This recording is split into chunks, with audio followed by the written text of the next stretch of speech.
Abra a tua Bíblia sem demora em Eclesiastes, capítulo 9.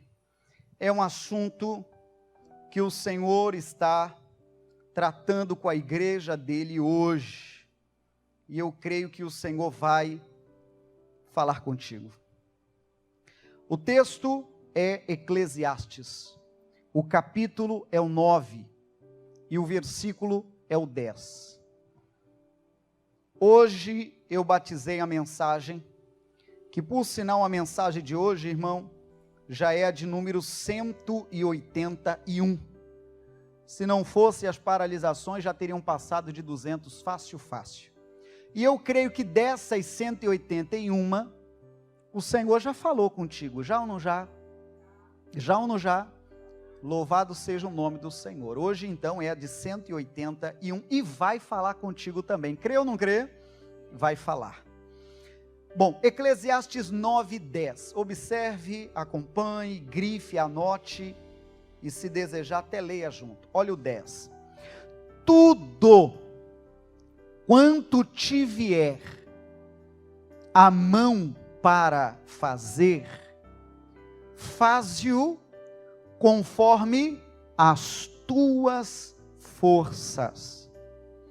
Porque na sepultura, para onde tu vais, não há obra, nem indústria, nem ciência, nem sabedoria alguma.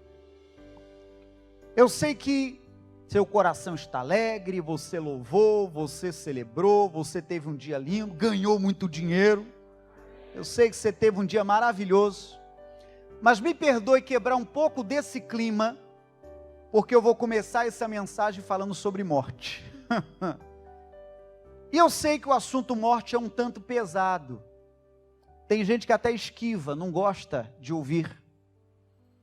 Tem gente que até no velório de fulano ou beltrano nem vai, porque acha que o negócio traz carga pesada ou negativa. Falar de pagar serviço póstumo, então, serviço funerário antecipado, você compra briga. Ela não gosta de tratar do assunto. Mas eu me aventuro no Espírito de Deus de tratar sobre morte, pelo menos nesse começo. Você perceba que a Bíblia está falando que na sepultura onde nós vamos, espero que não seja por agora, espero que todos nós tenhamos aí boa saúde, que todos nós possamos ver nossos netos, e se eles já existem, vamos alargar o prazo, bisnetos, e se já existe, a gente alarga um pouquinho mais, trinetos crescerem, de forma que você tenha saúde para cuidá-los, para amá-los, no nome de Jesus. Não estou rogando morte para ninguém, por favor, não me interprete mal. Mas se a Bíblia está falando de sepultura, nós precisamos saber, irmão, uma hora a nossa chegará. Não sabemos o dia, nem sempre a morte manda recado, nem sempre a morte diz, olha, no dia tal, a hora tal, vou lá te visitar, fique pronto, não se atrase. Não tem dessa. Apesar de que às vezes a medicina arrisca dizer que a pessoa está perto da morte, não é verdade? Às vezes o doutor examina os órgãos, às vezes o doutor faz uma bateria de exames, e de acordo com o que ele estudou, de acordo com a avaliação dele, ele chega a arriscar dizer que a pessoa tem poucos dias de vida. Não é bem assim? Mas isso nem sempre se confirma. Porque eu mesmo já testemunhei casos de pessoas que estavam pela bola 7, me perdoe o comentário, e sair dessa e seguir a vida normal, como se nada tivesse acontecido. Você já viu casos parecidos? Já ou não já? Então, lá o irmão lá atrás dizendo, e outros mais, então não há essa regra. Tem pessoas que contrariam essa regra, e voltam com força, e voltam para viver tudo o que ainda não tinha vivido. Deve ser fantástico, né, irmão? Para a área da medicina, você ter colocado lá o relatório de que aquela pessoa não passaria daquele dia, e já tem anos, décadas, que a pessoa está vivendo, alguém diria, de teimoso. Até Isso é fantástico, irmão. A pessoa é um testemunho vivo de que quem tem autoridade para dar ou tirar a vida é quem? É Deus, só Deus. Agora, de outro lado, irmão, você já deve ter visto o caso também de pessoa que estava conversando contigo outro dia, talvez um dia antes, e depois houve notícia de que ela dormindo morreu. Já viu caso assim? Dormindo morreu. Aí você vê aquela notícia, você pensa, hoje não é dia 1º de maio nem nada, institui como dia da mentira. Você deve estar pregando uma peça em mim, rapaz. Ontem eu estava conversando com ela e sorrindo e brincando e planejando e dizendo que ele ainda ia fazer esse ano e dizendo que ele tinha projetos, que ia casar, que ia pintar a parede da casa dele, que ia trocar os móveis. Rapaz, até o móvel dele eu estava negociando. Você vem me dizer, ele morreu mesmo. Pois é, morreu dormindo. Já viu caso assim também, sim ou não? Então eu reafirmo essa parte inicial da mensagem. Nem sempre a morte manda recado, ela não diz quando ela vai chegar. Mas a orientação bíblica, irmão, qual é? Olha só, leia de novo o começo do versículo, verso 10. Se puder, leia, enche o pulmão aí, leia comigo por gentileza, olha lá. Tudo quanto te vier a mão para fazer, o que diz, irmãos? Faze-o conforme as tuas forças. Aí depois fala da sepultura. Então, o que é que nós precisamos compreender hoje, irmãos? Não sabemos quando a sepultura chegará, não sabemos quando o dia da nossa morte chegará, mas a Bíblia está dizendo que você não deve ficar esperando ela chegar, não, de forma alguma. Você precisa aproveitar o hoje, precisa aproveitar o agora. Pare de ficar adiando certos projetos, para de ficar colocando as coisas para longe, execute. Hoje mais cedo Deus me entregou muito escritinho uma frase, tem gente que sonha demais e realiza de menos, aí a morte chega, ela sonhou um bocado e realizou pouco. Você entende o que eu estou falando? Não tem problema nenhum você fazer planos, eu mesmo tenho muitos. Eu já falei repetidas vezes e repito mais uma. A quarentena, alguns dos meus projetos, ela apenas adiou, mas cancelou jamais. Não me permito que isso aconteça. E a mesma coisa que você tem de ter. Vai ver algum projeto que você tinha, você não conseguiu executar ainda, mas não os considere cancelados. Os considere apenas adiados. Não permita. Então a palavra de ordem hoje qual é? Tem gente, irmãos, que esquece que um dia vai respirar o último fôlego e vai partir. Que um dia fechará os olhos pela última vez e não abrirá mais. Tem gente que pensa e leva a vida assim largada. E não faz planos, não tem projetos, não tem metas, não tem objetivos. Está deixando a vida seguir ao léu. Está deixando a vida seguir ao vento. Como alguém diz, a natureza cuida, isso é perigoso. A natureza uma hora sopra a favor, e outra hora ela pode soprar contra. Então não é assim, deixa a natureza cuida, claro que não. É necessário, aí vem a revelação bíblica, tudo que vier à sua mão para fazer, faça conforme as tuas forças. Que hora que é a hora de fazer? É agora. Porque quando chegar ou aproximar a tua sepultura, não dá de fazer mais nada. Hoje mais cedo eu dizia, é igual o funcionário, que quando vê o patrão falando mais duro, e dizer para ele, rapaz, vai para o RH, não preciso mais dos seus serviços. Aí o funcionário se remenda e fala, mas patrão, não faça isso comigo, justo agora que eu ia vestir a camisa da empresa, justo agora que eu ia ser o melhor funcionário. O patrão do outro lado ouvindo isso vai dizer, mas tão fanfarrão mesmo, hein, rapaz, acertei direitinho de te tirar, você vem me dizer que agora que eu quero te tirar, que você quer fazer o serviço? Você vem me dizer agora que eu já decidi, já está batido lá a tua demissão, agora você ia vestir a camisa da empresa? Pois é agora que eu mando até justa causa. Você entende o que eu estou dizendo ou não? Tem gente que age assim, pessoal. Só dá uma despertada quando começa, sabe, a coisa se apavorar. A hora de agir, a hora de executar é agora, irmão. E amanhã, pastor? Sabe lá se teremos o amanhã? Essa é uma linguagem bíblica para você não viver de remorso. Pessoas que ficam deixando boas ideias, são ideias boas, mas sempre para diante.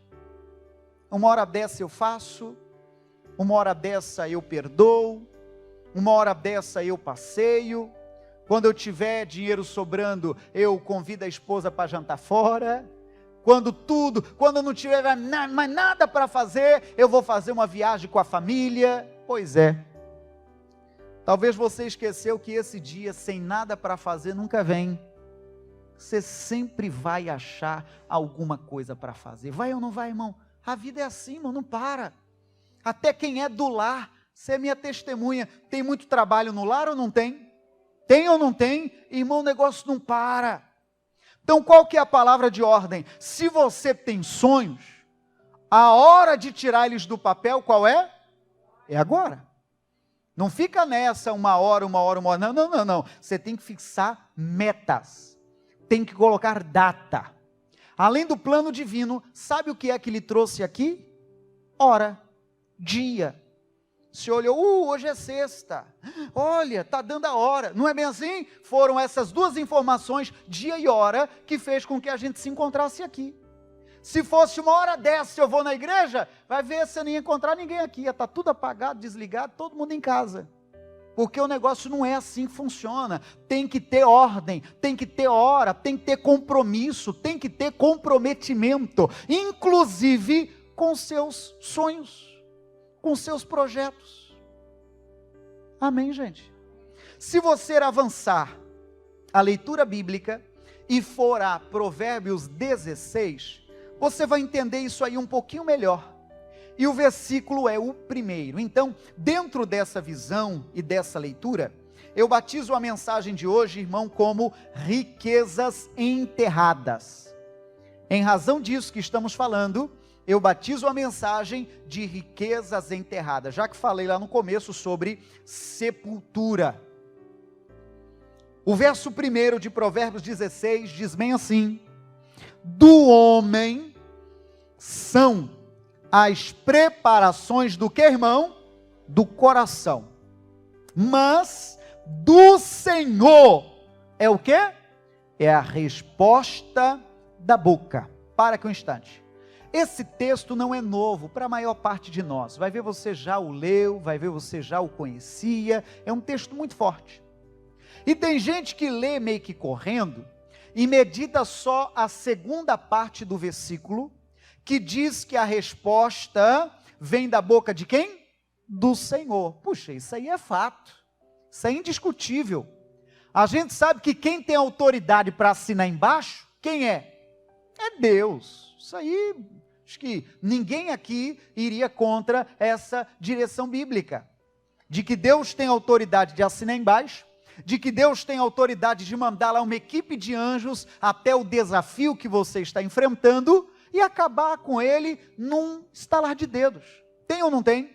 Ele tem esse poder ou não tem? Ele é todo-poderoso, ele é onisciente, onipotente e também onipresente, as três habilidades poderosas do nosso Deus. Pode estar ao mesmo lugar ao mesmo tempo, sabe de todas as coisas e ele é o todo-poderoso. Isso é indiscutível. Repito, que a gente sabe que quem tem autoridade de assinar embaixo é Deus. É fato. Todos nós sabemos. Tanto que eu citei há pouco.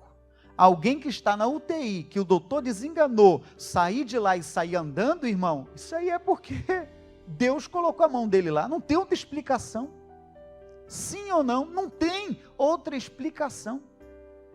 Mas, lendo a segunda parte do versículo, já que é Deus quem assina embaixo, já que as coisas acontecem porque o Senhor autorizou, o Senhor permitiu, o Senhor abençoou, o Senhor mandou a equipe de anjos dele, o Senhor permitiu que aquilo acontecesse, então tem gente que, em razão da segunda parte do versículo, cruza os braços. E a pessoa pensa, já que é Deus que assina embaixo, eu não vou fazer mais nada. Você entendeu o mistério? Então a pessoa usa aquele seguinte discurso, seja lá o que Deus quiser. Você já deve ter ouvido, né? Aí, irmão, ela solta as cordas. Ela já não sonha, já não planeja, já não projeta, já não estuda, já não se aplica, já não trabalha. Vai ver, está sendo um péssimo exemplo dentro do trabalho, um funcionário fanfarrão, e a turma lá, infelizmente, sabe que é crente, e vai ver, até sabe que eu sou pastor dela. Ai, que vergonha para mim. Aí vê outro dia, você ainda diz, não, é aquela igreja lá perto da fonte. Ai, Jesus, que vergonha para mim. Dando mau exemplo lá. Eu digo para você que a primeira parte do versículo tem que ser entendida. A segunda eu já lhe expliquei. O que é que diz a primeira? Você pode ler de novo. Vamos lá na primeira? De novo leia. Do homem são as preparações do coração.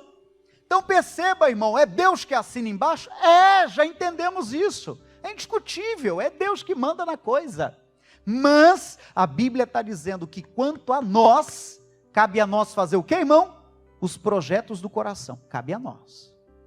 Quanto a nós, colocarmos as preparações, nos prepararmos, estudarmos, nos aplicarmos, termos planos, termos ambições, termos desejos, querer crescer na vida, querer formar família, isso aí não é um anjo não, isso aí é você. O pintar da parede da tua casa, o arear as panelas, o limpar, o lavar, trocar a roupa de cama. Não espere o anjo fazer isso aí não. Isso aí é você. Não coloque isso nas costas do anjo. Essa preparação, a Bíblia diz que é de quem, irmão? É do homem. Em outras palavras, vamos lá traduzir? É tua. Vira para o teu vizinho, naquele olhar assim de homem de Deus, mulher de Deus, e diga, isso aí é com você. Essa preparação é tua. Não coloque isso nas costas do anjo. O anjo não tem nada a ver com isso. Não coloque isso nem na costa do pastor. Tem nada a ver com isso. Isso aí é algo pessoal. Cada um tem que preparar os desejos e projetos do coração. Tem que ter. Repito, planeja mesmo, irmão, projeta mesmo, vá firme. Pastor, mas eu me sinto pequeno diante do projeto. Excelente, se desafie, isso é gostoso também. Se desafie, fazer coisas que você não sabe fazer. Em vez de você falar, eu não sei, e fica na ignorância o resto da vida, muda o discurso. Eu não sei, você pode me ensinar? Você entende como é diferente? E irmão, vai lhe abrir um leque de opções enorme. Você vai crescer e vai aprender muito, e eu quero ouvir o seu glória a Deus. Vai crescer e vai aprender muito, cristão. Então você vai mudar o discurso, vai dizer, fulano, eu não sei, sou humilde de dizer, eu nunca fiz não. Mas se você me ensinar, eu faço, eu quero aprender isso aí. Quem sabe isso aí que você está aprendendo de graça, vai virar daqui a pouco sua próxima profissão. Vai ver aquilo ali, vai lhe dar uma renda superior à que você está ganhando hoje. Tem que ter mente aberta, irmão. Tem que ter mente aberta. Então eu volto a dizer, é Deus quem assina embaixo? É. Mas a parte é nossa de fazer planos, de projetar, alguém diria de correr atrás. É um discurso um pouco estranho, porque a fé é um pouco diferente. É você correr na frente. Diga aí, eu vou correr na frente, né? Atrás já significa que você está no prejuízo, né? Significa que você saiu tarde, significa que você ficou de retardatário. Mas a fé é um pouquinho diferente, é você correr na frente. O Senhor lhe dando a sábia direção e você correndo e vencendo. Dentro desse entendimento, irmão, eu quero que você compreenda que, infelizmente, tem pessoas que já não têm planos nenhum no coração. Está vivendo um dia atrás do outro, sem nenhuma meta, sem nenhum plano, sem nenhum projeto. Está vivendo de teimoso, está vivendo, sabe lá, sem direção nenhuma. Pessoas que ao longo dessa quarentena, que já passa aí aproximados 6 meses, que simplesmente parou na vida. Está errado, cristão. Não, tem que ter plano sim, mesmo aqueles que ainda não pôde ser executado agora, vai alimentando ele, alimentando ele, daqui a pouco, quando isso tudo passar, você vai ver o quanto você percorreu, mesmo no deserto, e você diga graças a Deus. Amigos, dentro dessa verdade bíblica, eu quero que você compreenda que tem pessoas enterrando sonhos, tem pessoas enterrando tremendas riquezas, ideias maravilhosas, mentes criativas, mentes milionárias, ideias que poderiam talvez mudar uma geração, mudar uma nação, ideias que poderiam ser tiradas do papel e executadas, poderiam ter até avançado ainda mais a tecnologia, avançado talvez até mais a ciência, a indústria farmacêutica.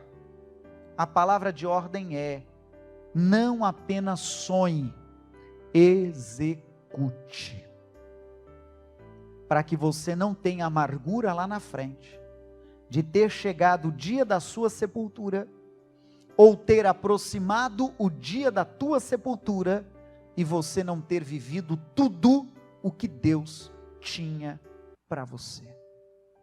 E acredite, eu já fui em vários cultos fúnebres, e o que eu via era remorso, parentes à beira do caixão, dizendo: ai, eu poderia ter amado ele mais.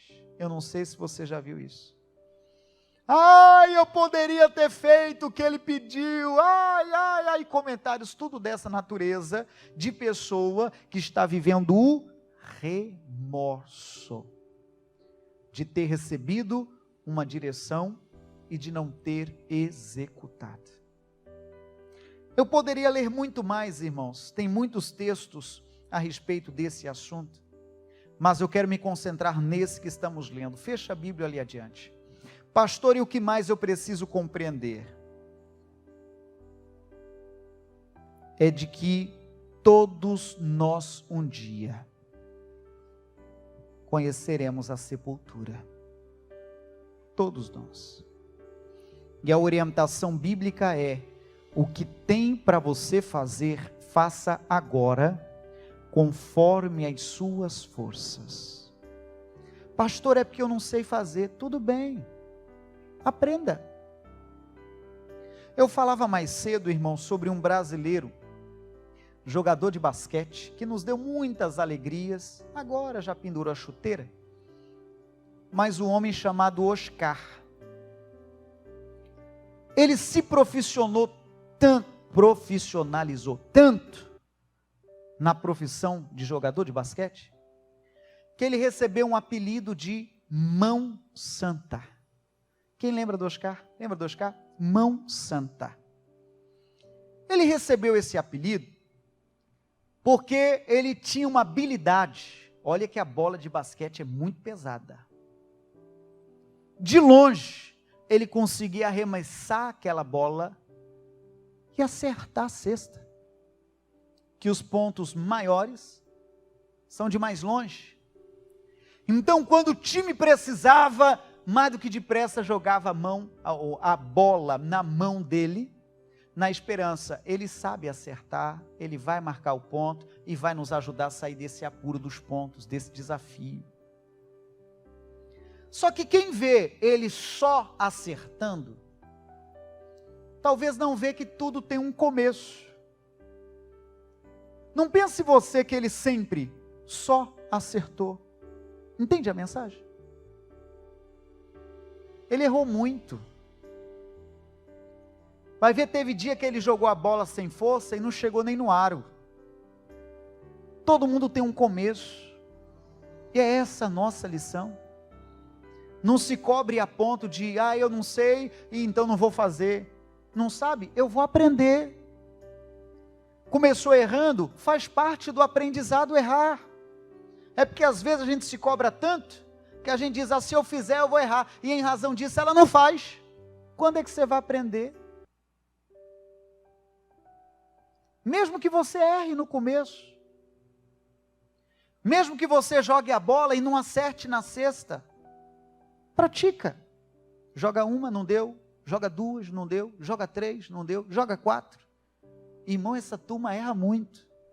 Mas chega uma hora que de tanta insistência, entende o que eu estou dizendo? De tanta perseverança, os acertos começam a ser maiores que os erros.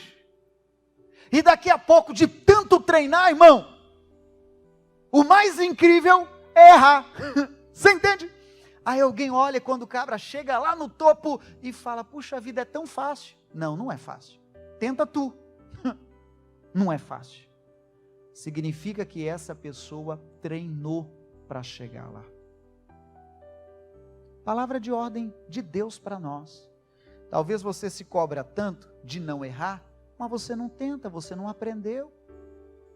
É você que está fazendo bolo, talvez você comece errando, quem sabe na pitada de sal, talvez na quantidade de fermento, então, enfim, vai ver o bolo não cresce, normal que erre, mas continue, diga daí, eu vou continuar, continue.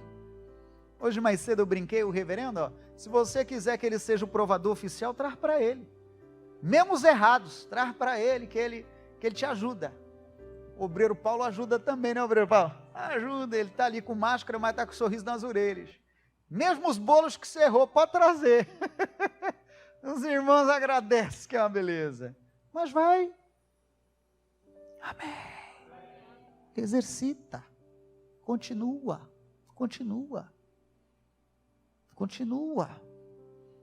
A ponto de a sua insistência, a sua perseverança, levá-lo à perfeição.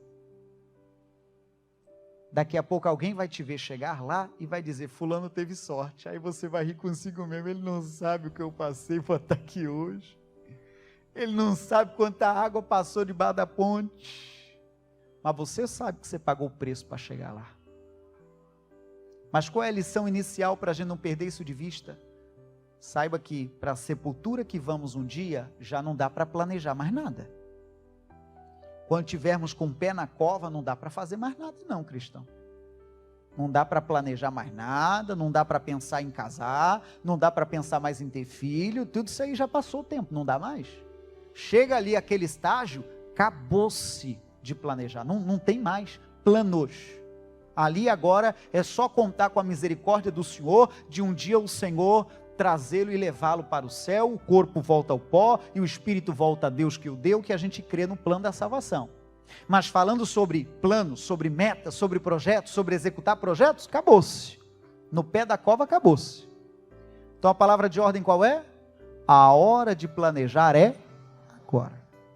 Mas um puxão de orelha levezinho uma hora dessa é: também tome cuidado de não ter muita teoria, muita coisa planejada e pouca coisa executada. Não tem graça. Pessoas que às vezes levam uma vida inteira ralando, aí alguém diz, puxa, justo agora, que era a hora dele desfrutar, você já ouviu isso? Justo agora, ele tinha terminado de arrumar a casa, ele tinha terminado de fazer isso e aquilo, agora que ele ia desfrutar da casa de praia, puxa, caiu do telhado, morreu, estou dando exemplo. Puxa, caiu igual um passarinho, morreu. Puxa, não deu nem tempo de levar para o hospital. Olha só, irmão, como é a vida, como ela é. Entende o que eu estou dizendo? A hora de planejar e executar é agora, cristão. Você recebe uma bênção uma hora dessa? Irmão, planeja, mas que o Senhor possa assinar embaixo e execute também em nome de Jesus. Executa, cristão. Pastor, é que eu não sei, pois comece sem saber.